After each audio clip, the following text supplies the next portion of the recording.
Hey everybody, welcome back to Jack's Meat Shack. Today on the channel we're doing something pretty special. Belcampo Meat Company have sent me this beautiful full pack of brisket and we're going to smoke it on the Kamado Joe Classic 2. In a minute I'm going to show you how to prepare it. So this brisket is 100% grass-fed, pasture-raised, organic, and because of that there's not a lot of fat to remove. All we're going to do is take off some of the larger clumps of hard fat that are not going to render down when we smoke the beef. So get yourself a nice sharp filleting knife. This one is a Koi artisan filleting knife. I bought it with me from the UK and we're just going to use it to take out some of this hard fat that, as I said, won't render down. Once we've prepared the beef, what we're going to do is use some English mustard as a binder, and then what we're going to do is sprinkle our rub over the mustard and it will basically attach to the mustard and stick to the surface a lot better. I'm just going to turn this brisket round now so you can see this hard section of fat that I'm going to remove. Again, you can keep this. I like to keep it, render it down in a nice hot oven so it turns to liquid, and then you've got some wicked beef fat that you can use in cooking. So if you're making roast potatoes, Yorkshire puddings, I appreciate this is very English. I think you call them popovers in the States, and roast potatoes, well, they're roast potatoes are roast potatoes, aren't they? Let's talk about how we're going to cook this brisket today. We're going to use the Kamado Joe Classic 2. We're going to set up for indirect cooking. So our deflector plates are going to go above our charcoal. We're going to set our temperature at around the 140 Celsius mark, and we're going to use a meter thermometer to monitor the cook. We're going to put that in the point end of the brisket because it's the bigger piece of meat, it's the fattier piece of meat, and it should give us a good indication of when the meat is cooked. I think the key to any long cook is the resting process. I'm estimating this is going to take around the 6-hour mark, so I want to rest it for at least 2 hours. I think a good rule of thumb is to rest your meat for a quarter of the time that it took you to cook it. So in this case, if it takes 6, we want to rest it for an hour and a half at least. When we rest it, we're going to put it in a big foil tray, cover it with tin foil, and then I'm going to wrap it in a towel. It's a good idea if you've got a cooler or a cool box to rest it in that, because that will keep your heat in and it will keep the moisture in the meat. I don't have a cool box, so we're just going to do silver foil, aluminium foil, a silver tray and a towel.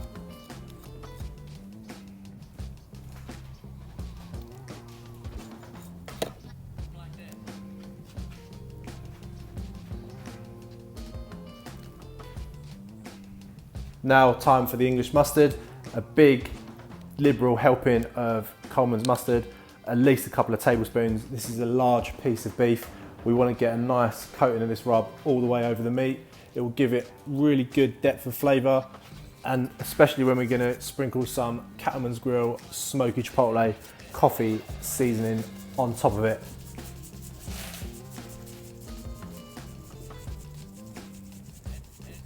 Don't forget to season the sides of the brisket. Always season from a height. This lets you have a nice equal covering over your meat. If you try and season low, you're just going to get blobs of seasoning in one place. Nice liberal shake from a height. Give you a nice equal covering over your beef. And again, don't forget the sides of the brisket.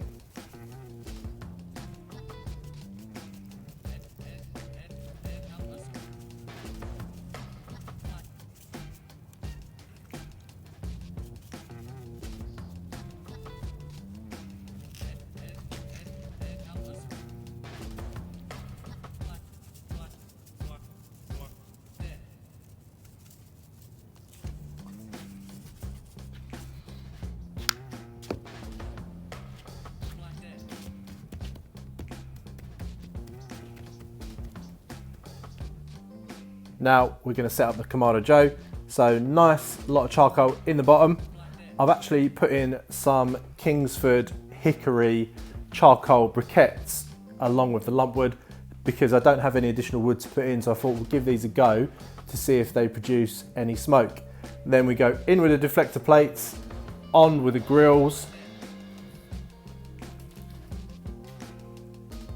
fire lighter in the ashtray, light the fire lighter, and that's going straight in your firebox, and it will ignite your charcoal from underneath. And then it's all about opening up your vents when the temperature reaches your desired cooking temperature. In this case, I'm aiming for 140 Celsius. Then we shut the air off and we're ready to cook. Open it all up. And then we're going to smoke again today, so we want it in that bottom bit. We've reached our desired smoking temperature of 140 degrees Celsius. So I'm just going to give the grates a quick clean. Then it's on with this monster brisket from Belcampo Meat Company. And we're going to use a meter thermometer to monitor the cook. It connects to your phone, there's an app, you look at the app, set up the cook. So this is brisket, want to get it to 96 degrees Celsius, and it will just monitor the cook. It will even give you an estimated cook time. So all I have to do is sit by the swimming pool and have a beer, and then when it's ready, I'll get a little notification. Couple of hours in now to the cook. Just want to check the brisket, make sure it's not burning in any places. So I'm just going to hit it with a little bit of apple juice that I put in this misto bottle. This will help keep the meat moist and add a nice crispy bark to your beef. Yeah.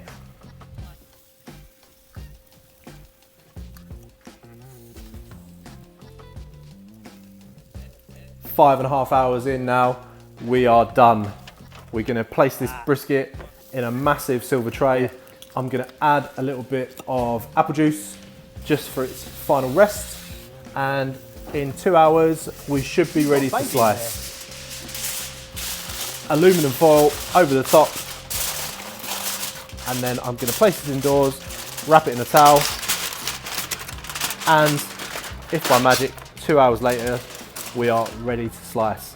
I mean, look at that. Look at the wobble on that. Don't throw away those juices that you have collected in your resting vessel. They will make the best gravy you've ever tasted. Now we're going to cut this brisket into its component parts, the flat and the point. The point is the fatter piece of the beef on the left hand side, and the flat is the leaner part to your right hand side. And to serve this, we're just going to cut it nice and thin. And we've got a bit of a party going on this evening. The Rugby World Cup is in full swing. People have brought dishes. It's a great way to have a barbecue. You do the main meat, people bring their favourite side dish. Perfect, takes the pressure off yourself, so you don't have to cook tens of thousands of different things. All that is left for me to do is say thank you to the Belcampo Meat Company one more time for sending me this amazing beef brisket. And thank you to you guys for tuning in. Don't forget to like and subscribe to the YouTube channel. If you're on Instagram, check me out at Jack's Meat Shack. And if you want to check out some of the recipes, please head over to the website, www.jacksmeatshack.com. I will see you all very soon for another video. I've got a whole Boston butt that I'm going to smoke, and I have a chicken that needs spatchcocking. So I'll see you all soon. Be good.